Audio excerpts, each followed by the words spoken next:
करमवीर भारत की विशेष रिपोर्ट। खबर भोपाल से। राधेश्याम विश्वकर्मा के जन्मदिन पर लगा बधाईकर्ताओं का तांता। भोपाल लीला ऑटोमोबाइल्स के डायरेक्टर राधेश्याम विश्वकर्मा का जन्मदिन उनके शुभचिंतकों एवं समाज बंधुओं द्वारा बड़ी धूमधाम से मनाया। उनके शोरूम पर एक दिन पहले से ही जन्मदिन की बधाई देने वालों का लगा रहा आना जाना। इस अवसर पर राधेश्याम विश्वकर्मा ने सभी बधाईकर्ताओं का आभार व्यक्त किया और कहा, ये सभी अपनों का प्यार और आशीर्वाद है जो मुझे इस मुकाम पर पहुंचाया है। जी, आपके चैनल के माध्यम से मैं बताना चाहूँगा कि कल मेरा जन्मदिवस मैंने सबसे पहले हमारी गौ माता की पूजा के साथ में उसकी शुरुआत की थी। उसके अलावा मैंने कन्या पूजन किया, क्योंकि कल हमारा नवरात्रि का पहला दिन था। तो मैंने कन्याओं की पूजा की, उनसे आशीर्वाद लिया। उसके बाद में खेड़ापति का आशीर्वाद लिया। उसके बाद में मैंने अपने जो भी सम्मानीय मेरे साथी हैं उन सभी से दिन भर मेल मुलाकात का दौर चलता रहा। लोगों ने मेरे को यहाँ ऑफिस में आकर बधाइयाँ दी। कई जगहों पर मैंने खुद जाकर आशीर्वाद लिया, अपने वरिष्ठों का आशीर्वाद लिया, समाज सेवियों का आशीर्वाद लिया। और मुझे अत्यंत प्रसन्नता हुई। नीरज जी, मैं आज आपको खुल के कुछ बातें मैं बताना चाहूँगा कि मैं लोगों से दिल से जुड़ा हुआ हूँ और लोग मुझसे दिल से जुड़े हुए हैं। मैं कई जगहों पे इस चीज़ों को देखता हूँ कि आज का जो परिवेश, राजनीतिक परिवेश चल रहा है, तो कई बार व्यक्ति जो है ना कुछ लोगों से एक दूरी बनाता है राजनीति के कारण। मेरा ये मानना है कि राजनीति को अलग रखें अपन और आपके पर्सनल संबंधों को अलग रखें। तो मैंने ये देखा है कि कई लोगों ने मुझे जो राजनीति में एक अच्छा नाम है उनका, उन लोगों ने मुझे व्यक्तिगत बधाइयाँ दी, फेसबुक पर बधाइयाँ दी, व्हाट्सएप पर बधाइयाँ दी। और मैं हर वर्ष आप देखते हो कि मेरे को मतलब जन्मदिन पर मैं काफ़ी सक्रिय रहता हूँ। लोग मुझे शुभकामनाएँ देते हैं, बधाइयाँ देते हैं। तो वही दौर कल भी मतलब लगभग रात को 2 बजे तक जारी रहा। तो मैंने पब्लिक के बीच में मैं शुरू से रहा हूँ और मैं लोगों के बीच में रहते रहते मैंने कुछ बहुत सारे अचीवमेंट भी किए हैं, बहुत सारी समाज सेवाएं की हैं। इसके कारण जो ना कि समाज में मैं बना रहता हूँ। अजय जी, मेरा ऐसा मानना है कि जब अपन सामाजिक समरसता की बात करते हैं तो आज विश्वकर्मा समाज भी मध्य प्रदेश में लगभग 45 लाख के आसपास निवासरत हैं। आप खुद बताइए कि एक 45 लाख की जनसंख्या का एक प्रतिनिधित्व तो होना चाहिए या नहीं होना चाहिए? एक उनकी आवाज़ कोई उठाने वाला होना चाहिए या नहीं होना चाहिए? आज हम देख रहे हैं कि कई समाज जो है ना, जो हमसे कई गुना पीछे थी, आज वो राजनीतिक मजबूती पाने में सफल रही। तो मेरा मानना यह है कि पार्टियों को इस विषय में सोचना चाहिए कि विश्वकर्मा समाज के कम से कम मध्य प्रदेश में 2 से 3 विधायक होना चाहिए।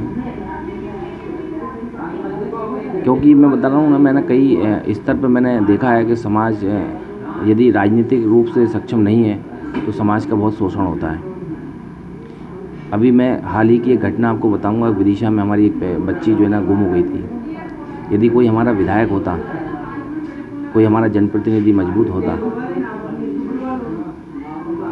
तो उसके परिणाम आज कुछ और होते हैं। मैंने खुद वहाँ पर जाकर कलेक्टर और एसपी से बात करी, वहाँ का जायज़ा लिया। जायज़ा लेने के बाद में एक टास्क फोर्स गठित कराई। उसके बाद में आज काफ़ी हद तक उसमें काम चल रहा है। तो मेरा मानना यह है कि राजनीतिक मजबूती भी समाज को मिलना चाहिए, यह अति आवश्यक है। सर, विश्वकर्मा कल्याण बोर्ड की बात करी जाए तो इसमें सर्वप्रथम आपका नाम चल रहा था, लेकिन ये पद किसी और को मिला। अजय जी, मैं आपको बताना चाहूँगा कि जो विश्वकर्मा कल्याण बोर्ड का गठन मार्च में हुआ था, तो हम लोगों ने एक सिंगल नाम प्रेमनारायण जी का दिया था वहाँ पे। फिर उसके बाद में स्थितियाँ बदलती रही और लगभग 200 से ऊपर बायोडाटा जो है माननीय मुख्यमंत्री जी के पास पहुँचे। उसके बाद में फिर जब स्थितियाँ बिगड़ने लगी और आचार संहिता भी लगने वाली थी, तो प्रेमनारायण जी से मेरी चर्चा हुई। प्रेमनारायण जी ने मुझे फ़ोन पर बताया कि भैया एक बार अब आप प्रयास करेंगे तो हो सकता है कि कल्याण बोर्ड का गठन हो जाए। उनके आग्रह पे मैंने अपना नाम आगे बढ़ाया था।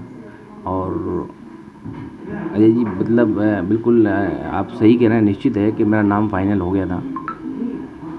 और उसी दौरान फिर मेरी सीएम साहब से चर्चा हुई कि उसमें 2 लोगों के नाम में से कोई एक नाम फाइनल हो रहा था।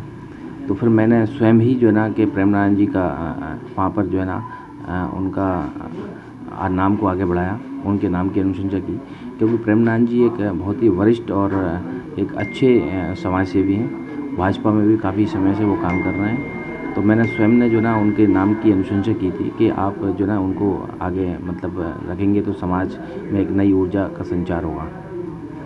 तो मैं उनको आपके चैनल के माध्यम से बधाई देता हूँ और आशा करता हूँ कि उनके नेतृत्व में जो ना कि समाज का एक नया उद्धार और नया उसमें कार्य प्रणाली में उनमें काफ़ी उत्साहित रहेंगे लोग।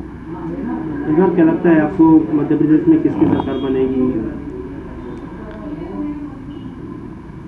अजय जी मैं बताना चाहूँगा आपको कि इस बार फिर भारतीय जनता प्रचंड बहुमत के साथ में मध्य प्रदेश में सरकार बना रही है, क्योंकि भारतीय जनता पार्टी एक कैडेट बेस्ड पार्टी है।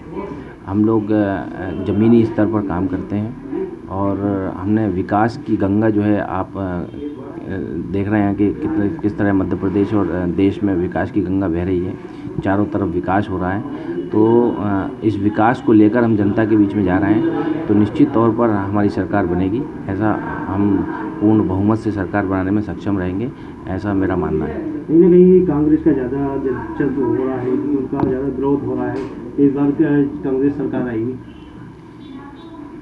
नहीं, कांग्रेस सरकार के नहीं आने के बहुत सारे कारण हैं।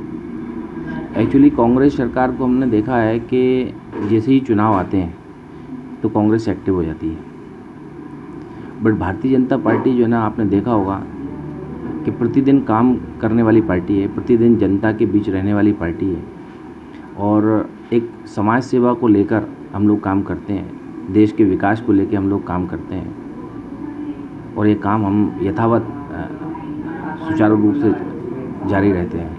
कांग्रेस भी बीजेपी की तरह कॉपी कर रही है, जो हारे हुए प्रत्याशी थे उन्हीं को ही प्रत्याशी बना रही है। देखिए ये मैं बताऊंगा आपको, टिकट का जो मामला है ये दोनों ही पार्टियों में शीर्ष नेतृत्व तय करता है।